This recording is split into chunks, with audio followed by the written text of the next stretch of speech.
कैलाली लगायत देशैभर आज दिनभर बादल लागेर केही स्थानमा हल्कादेखि ठूलो पानी पर्ने सम्भावना रहेको छ। सुदूरपश्चिमको कैलाली लगायत तराई क्षेत्रमा आज साधारणतया बादल लागेर केही स्थानमा हल्का पानी पर्ने सम्भावना रहेको छ। पहाडी क्षेत्रमा आज दिउँसो साधारणतया बादल लागेर धेरै स्थानमा हल्का पानी पर्ने सम्भावना छ। हिमाली क्षेत्रमा समेत साधारणतया बादल लागेर थोरै स्थानमा हल्का पानी पर्नुका साथै मध्यम हिमपातको सम्भावना रहेको छ। आज राति भने सुदूरपश्चिमको तराई पहाड र हिमाली क्षेत्रमा बादल मात्र लाग्ने सम्भावना रहेको जल तथा मौसम विज्ञान विभाग मौसम पूर्वानुमान महाशाखाले जनाएको छ। यसैबीच आज दिउँसो कोशी प्रदेश, मध्य प्रदेश, बागमती प्रदेश, गण्डकी प्रदेश र लुम्बिनी प्रदेशका सबै ठाउँमा पूर्ण रूपमा बादल लागेर बाँकी प्रदेशमा साधारणतया बादल लाग्ने सम्भावना रहेको छ। कोशी प्रदेश, मध्य प्रदेश, बागमती प्रदेश, गण्डकी प्रदेश र लुम्बिनी प्रदेशका धेरै स्थानमा मध्यम पानी पर्नुका साथै कर्णाली र सुदूरपश्चिम प्रदेशका पहाडी तथा हिमाली भूभागका एक दुई स्थानमा हल्का पानी पर्ने सम्भावना रहेको छ।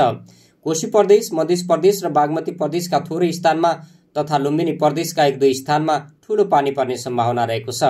कोशी प्रदेश, बागमती प्रदेश र गण्डकी प्रदेशका उच्च पहाडी तथा हिमाली भूभागका धेरै स्थानमा तथा बाँकी उच्च पहाडी र हिमाली भूभागका थोरै स्थानमा मध्यम हिमपातको सम्भावना रहेको छ। कोशी प्रदेश, बागमती प्रदेश र गण्डकी प्रदेशका उच्च पहाडी तथा हिमाली भूभागका एक दुई स्थानमा भारी हिमपातको सम्भावना रहेको जल तथा मौसम विज्ञान विभाग मौसम पूर्वानुमान महाशाखाले जानकारी दिएको छ। आज राति कोशी प्रदेश, मध्य प्रदेश, बागमती प्रदेश र गण्डकी प्रदेश तथा लुम्बिनी प्रदेशका अधिकांश ठाउँमा बादल लाग्ने र बाँकी प्रदेशमा साधारणतया बादल लाग्ने भएको छ। कोशी प्रदेश, मध्य प्रदेश र बागमती प्रदेशका धेरै स्थानमा, गण्डकी प्रदेश तथा लुम्बिनी प्रदेशका थोरै स्थानमा मध्यम पानी पर्ने सम्भावना रहेको छ। कोशी प्रदेश र मध्य प्रदेशका थोरै स्थानमा र बागमती प्रदेशका एक दुई स्थानमा ठूलो पानी पर्ने सम्भावना रहेको छ। कोशी प्रदेश र बागमती प्रदेशका उच्च पहाडी तथा हिमाली भूभागका धेरै स्थानमा तथा गण्डकी र कर्णाली प्रदेशका उच्च पहाडी तथा हिमाली भूभागका थोरै स्थानमा मध्यम हिमपातको रहेको छ। मध्यम हिमपात हुने सम्भावना रहेको छ। कोशी प्रदेश र बागमती प्रदेशका उच्च पहाडी तथा हिमाली भूभागका एक दुई स्थानमा भारी हिमपातको पनि सम्भावना रहेको छ। त्यस्तै बंगालको खाडीमा विकसित मोन्था चक्रवातको आंशिक असरले मध्य र कोशी प्रदेशका एक दुई स्थानमा मध्यमदेखि ठूलो पानी परेको छ। पछिल्लो 3 घण्टामा मोरङको हरैचामा सबैभन्दा धेरै 104 मिलिलिटर पानी परेको छ।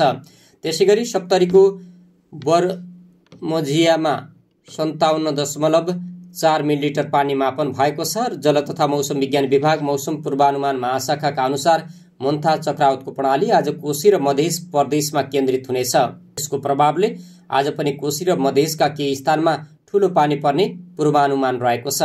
साथै काठमाडौँ उपत्यका सहित बागमती, गण्डकी, लुम्बिनी प्रदेशमा मध्यम पानी र अन्य प्रदेशमा हल्का पानी पर्ने सम्भावना रहेको छ।